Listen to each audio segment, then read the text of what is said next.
Nadreen, मुसलमानों के नाम ख़त लिखा है और ना सिर्फ मुसलमानों के नाम बल्कि इस्लामी ममालिक के नाम एक ख़त लिखा है अली लारंजानी ने। ये ईरान की जानिब से इन्होंने 6 नकात लिखे हैं सारे मुसलमान ममालिक को। मैं एज इट इज़ आपको पढ़ के सुनाता हूँ और आप खुद ही फैसला कर सकते हैं। इन्होंने नंबर 1 पॉइंट लिखा कि ईरान पर अमेरिका और सेहूनी साजिश के तहत धोखे से हमला किया गया, वो भी मुज़ाकरात के दौरान, जिसका मकसद ईरान को तोड़ना था। इस जारहियत में इस्लामी इनकलाब के एक अजीम रहनुमा समेत बहुत से शहरी और फौजी कमांडर शहीद हुए, मगर हमला आवरों को ईरानी अवाम की शदीद कौमी और इस्लामी मुज़ामत का सामना करना पड़ा। नंबर 2, आप जानते हैं कि सवाए चंद ममालिक के महदूद सियासी मौक़िफ़ के कोई इस्लामी रियासत ईरानी अवाम के साथ ना खड़ी हुई, फिर भी ईरानी अवाम ने अपने मजबूत इरादे से हमला करने वालों को दबा दिया है। अब वो इस घेरे से निकलने के रास्ते भी नहीं ढूंढ पा रहे। शिकवा किया कि हमारे साथ खड़ा नहीं हुआ कोई, चंद लोग खड़े हुए सिर्फ, और वो भी ज़बानी कलामी सियासी अंदाज में खड़े हुए। नंबर 3, ईरान बड़े शैतान यानी अमेरिका और छोटे शैतान यानी इसराइल के खिलाफ मुज़ामत का रास्ता जारी रखे हुए है, मगर क्या बाज़ इस्लामी हुकूमतों का रवैया नबी अकरम सल्लल्लाहु अलैहि वसल्लम के इस फरमान से मुतसादम नहीं है कि जो शख्स ए मुसलमानों की आवाज़ सुने और जवाब ना दे वो मुसलमान नहीं है। ये कौन सा इस्लाम है? चौथा नुक्ता जो उन्होंने पूछा वो ये कि कुछ ममालिक तो आगे बढ़कर ईरान को दुश्मन करार दे रहे हैं, सिर्फ इसलिए कि ईरान ने अपने इलाके में मौजूद अमरीकी अड्डों और अमरीकी और इसराइली मफादात को निशाना बनाया। क्या ईरान चुपचाप बैठ जाए जब आपके ममालिक में अमरीकी अड्डे ईरान पर हमलों के लिए इस्तेमाल हो रहे हों? ये महज बहाना है। आज मुकाबला अमरीका और इसराइल के एक जानिब और ईरान और मुज़ामती क़ुव्वतों के दूसरी जानिब है। आप किस तरफ खड़े हैं? ये सवाल उन्होंने पूछा। सादी सी बात है, वो कहते हैं जी अड्डे जब बनाए अपने मुल्कों के अंदर और वहाँ से ईरान पे अटैक होगा तो ईरान वापस अड्डों पे अटैक करेगा। ये उन मुल्कों पे अटैक नहीं है। मुकाबला इसराइल और अमेरिका में और दूसरी जानिब ईरान के अंदर है। आप किसके साथ खड़े? सवाल ये पैदा होता है। फिर 5वां नुक्ता जो उन्होंने बयान किया अपने लेटर में, इस्लामी दुनिया के मुस्तकबिल पर गौर करें। आप जानते हैं कि अमेरिका आपका वफादार नहीं है और इसराइल आपका दुश्मन है। एक लम्हे ठहरें, आप अपने पर और खित्ते के मुस्तकबिल पर गौर करें।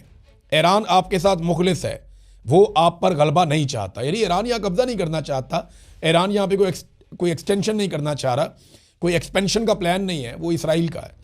तो ये ईरान ने यहाँ पे क्लियर किया कि अमेरिका आपका वफादार नहीं है, ईरान गलबा नहीं चाहता, ईरान आपका दोस्त है। नंबर 6, अगर उम्मत मुस्लिमा मुकम्मल ताकत के साथ मुत्तहिद हो जाए तो ये इत्तेहाद तमाम इस्लामी ममालिक के लिए सलामती, तरक्की और आज़ादी की ज़मानत बन सकता है।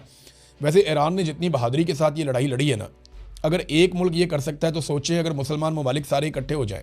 हमारे पास कितना पैसा, कितना कुछ है मुसलमान मुल्कों के पास। ये पहले भी बहुत दफ़ा आइडिया आया मार्केट में।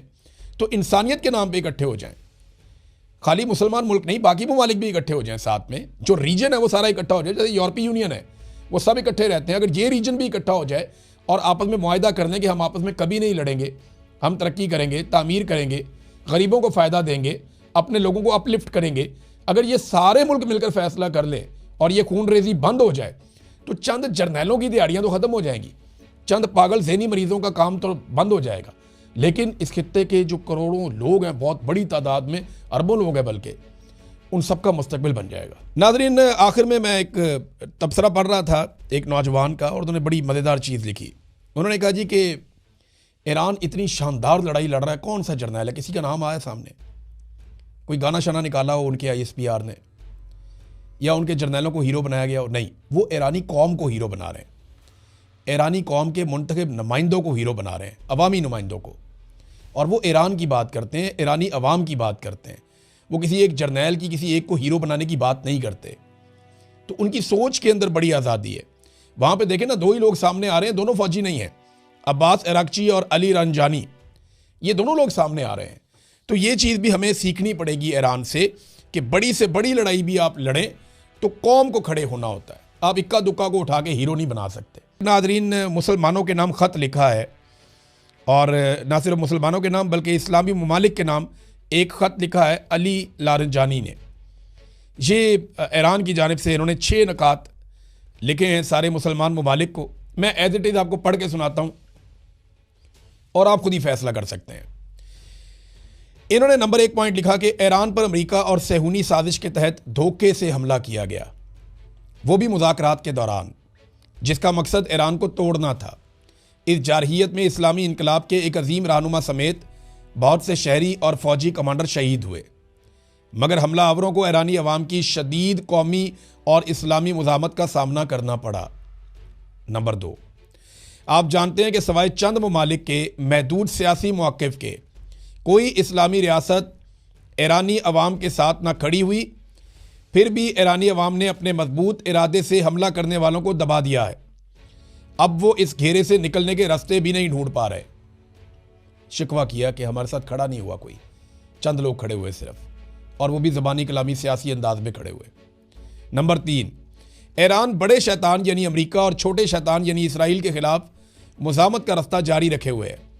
मगर क्या बाज़ इस्लामी हुकूमतों का रवैया नबी अकरम सल्लल्लाहु अलैहि वसल्लम के इस फरमान से मुतसादम नहीं है कि जो शख्स ए मुसलमानों की आवाज़ सुने और जवाब ना दे वो मुसलमान नहीं है? ये कौन सा इस्लाम है? चौथा नुक्ता जो उन्होंने पूछा वो ये कि कुछ ममालिक तो आगे बढ़कर ईरान को दुश्मन करार दे रहे हैं, सिर्फ इसलिए कि ईरान ने अपने इलाके में मौजूद अमरीकी अड्डों और अमरीकी और इसराइली मफादात को निशाना बनाया। क्या ईरान चुपचाप बैठ जाए जब आपके ममालिक में अमरीकी अड्डे ईरान पर हमलों के लिए इस्तेमाल हो रहे हों? यह महज बहाना है।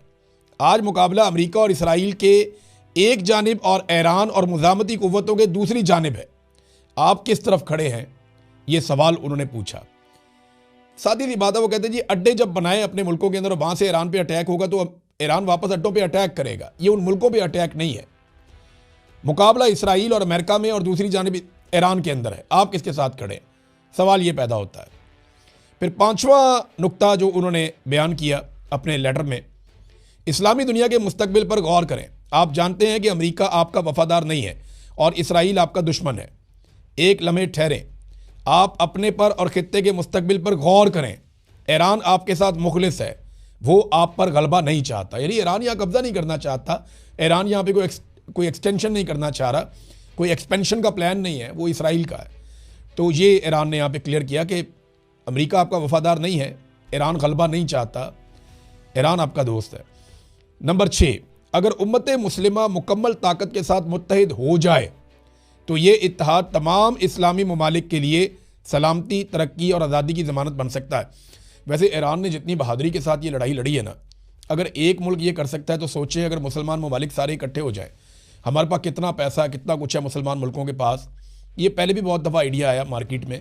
तो इंसानियत के नाम पर इकट्ठे हो जाएँ, खाली मुसलमान मुल्क नहीं, बाकी ममालिक भी इकट्ठे हो जाएं साथ में। जो रीजन है वो सारा इकट्ठा हो जाए, जैसे यूरोपीय यूनियन है वो सब इकट्ठे रहते हैं। अगर ये रीजन भी इकट्ठा हो जाए और आपस में मुआहदा कर लें कि हम आपस में कभी नहीं लड़ेंगे, हम तरक्की करेंगे, तामीर करेंगे, गरीबों को फ़ायदा देंगे, अपने लोगों को अपलिफ्ट करेंगे, अगर ये सारे मुल्क मिलकर फैसला कर लें और ये खून रेजी बंद हो जाए तो चंद जर्नैलों की दिहाड़ियाँ तो ख़त्म हो जाएंगी, चंद पागल ज़हनी मरीज़ों का काम तो बंद हो जाएगा। लेकिन इस खित्ते के जो करोड़ों लोग हैं, बहुत बड़ी तादाद में अरबों लोग हैं बल्कि, उन सब का मुस्तकबिल बन जाएगा। अब तक के लिए इतनी, अपना ख्याल रखिएगा, अपने इस चैनल का भी। अल्लाह हाफ़िज़।